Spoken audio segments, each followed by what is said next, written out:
से उनको cash crop के नाते ज़्यादा लाभ हो सकता है, इनकम कैसे बढ़ सकती है। तो इस प्रकार की एक प्राधिकरण की व्यवस्था हमने की थी और उसमें जितने एक्सपर्ट्स हैं, जितने हमारे एग्रीकल्चर यूनिवर्सिटी के लोग हैं, हॉर्टिकल्चर यूनिवर्सिटी के लोग हैं, नॉन ऑफिशियल जो प्रगतिशील किसान हैं और डिपार्टमेंट के कई 4-5 डिपार्टमेंट के हमारे अधिकारी उसमें सब शामिल हैं। खुल करके चर्चा हुई है। उसमें कुछ कमेटियाँ बनाने का भी आज एक प्रस्ताव पारित किया है कि जैसे सॉइल के नाते से, जैसे क्षारीय पानी जो है उसका उपयोग करना, जैसे और अलग जो एक्टिविटीज़ हैं, जो खेती के साथ जुड़ी एक्टिविटीज़ हैं, जिससे किसान की आमदन बढ़े, तो ऐसी सारी चीज़ों के लिए अलग अलग कमेटियाँ बनाने का आज प्रस्ताव किया। अगली बार मीटिंग में वो सब कमेटियाँ अपनी अपनी कोई ना कोई रिपोर्ट्स लेकर के आएंगी। तो इस प्रकार का किसानों के हित में प्राधिकरण का एक प्रारूप, उसमें उन्होंने कहा ना 5-6 कमेटियों का एक विचार आया है। तो 3 महीने के अंदर इन कमेटियों का गठन होगा, एक एक मीटिंग वो करेंगे। 3 महीने के बाद फिर से प्राधिकरण की मीटिंग होगी, उसमें रिपोर्ट अपनी देंगे।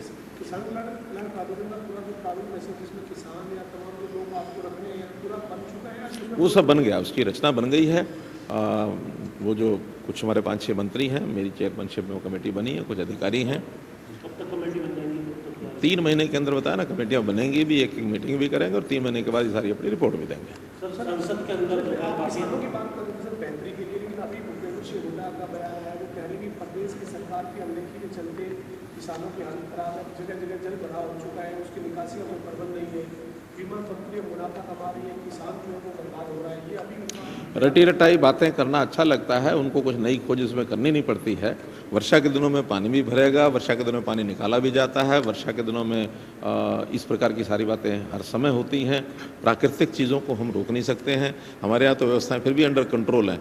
अब देखिए मध्य प्रदेश है, महाराष्ट्र है, बिहार है, कितने प्रदेश हैं इसके अंदर बाढ़ के अंदर बहुत कुछ नुकसान हो रहा है। लेकिन ये वर्षा के दिनों में ये हर वर्ष होता है और हर वर्ष हम उसकी मुस्तैदी से उसकी व्यवस्था करते हैं।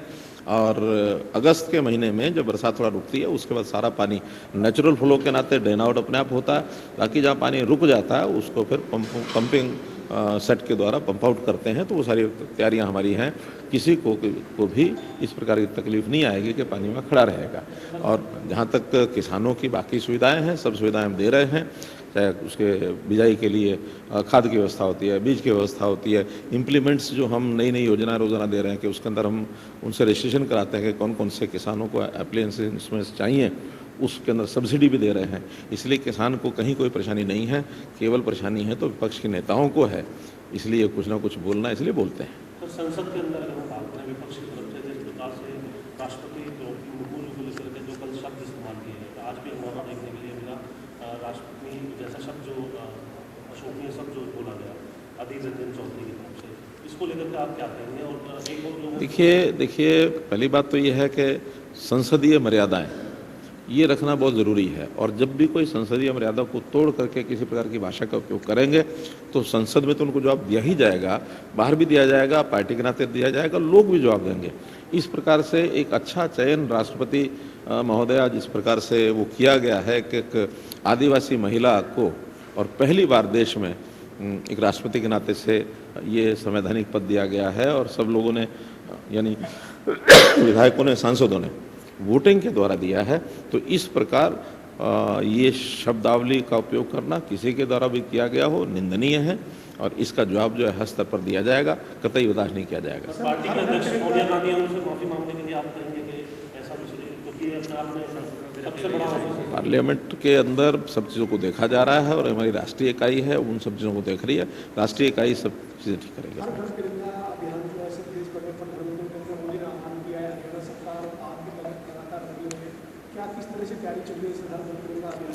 अमृत महोत्सव इस बार जो हम 75 साल की आज़ादी मिलने के बाद जो सारे देश भर में वातावरण बनाया जा रहा है, उसमें यही है कि देश के सामान्य नागरिक में, युवाओं में कैसे देशभक्ति का भाव ये जागृत हो, देश के साथ अपने आप को वो जोड़ें। और जब देशभक्ति के भाव के नाते से समाज जब काम करने लगता है तो देश की प्रगति अपने आप बहुत चीज़ों में होती है, सोच बदलने का विषय होता है। तो इस प्रकार इस अवसर का हम आह्वान करते हैं कि घर घर तिरंगा या हर घर में तिरंगा लगना चाहिए।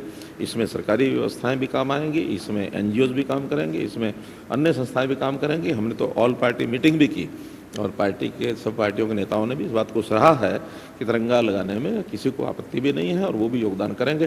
ज़्यादा लोग अपने घरों पर 13, 14, 15 3 दिन का ये अभियान है, झंडा लगाएं। झंडे उपलब्ध करा दिए गए हैं सब जगह, उसकी जो व्यवस्था बांधने की, डंडे लगाने की, वो भी सब चल रही है और मैं समझता हूँ कि ये सारा अभियान बहुत अच्छे से, बहुत तरीके से पूरा होगा। सर, बुढ़ापा पेंशन एक बड़ा विषय बनाया जा रहा है और एक और जजपा के प्रधान महासचिव है वो भी ये कह रहे हैं कि जिनकी सम्मान पेंशन जिनको दी गई है उनकी काटनी नहीं चाहिए, सम्मान के तौर पर। दूसरी तरफ आपने जो खाका तैयार किया गया वो इनकम के आधार पर। देखिए, हमने इनकम के आधार पर नहीं किया।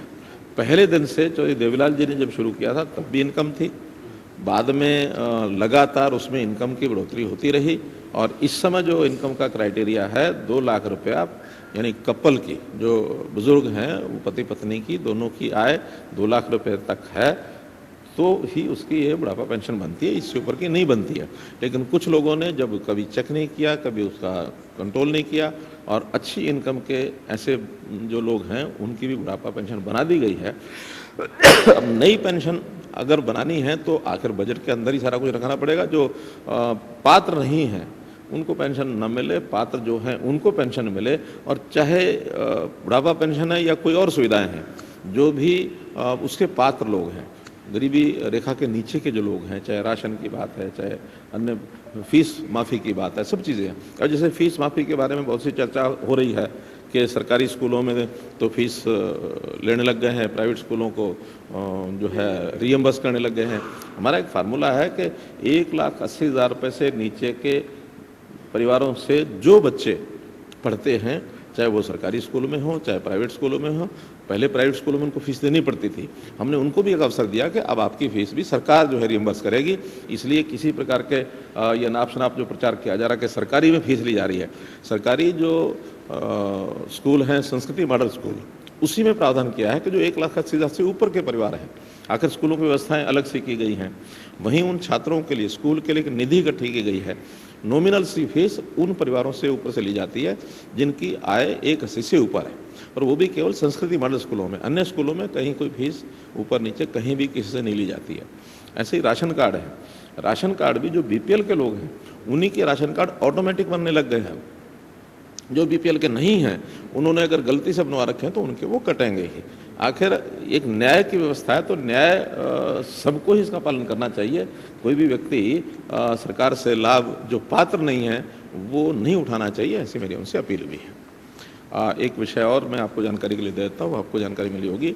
राई स्कूल में 2 बच्चों का विषय, वो 2 बच्चे कल जो है वो स्कूल से निकले थे, व्यक्तिगत कारण कोई भी रहे होंगे, लेकिन दीवार फांद करके वो चले गए। दोनों बच्चे जयपुर में मिल गए हैं। उनके रिश्तेदार, एक तो परिवार है ही जयपुर का, राजस्थान का है, एक परिवार पानीपत का है। वो दोनों बच्चे मिल करके और अपने रिश्तेदारों के यहाँ चले गए थे, वहाँ से वो मिल गए हैं और शाम तक कल सवेरे स्कूल में उपस्थित हो जाएंगे।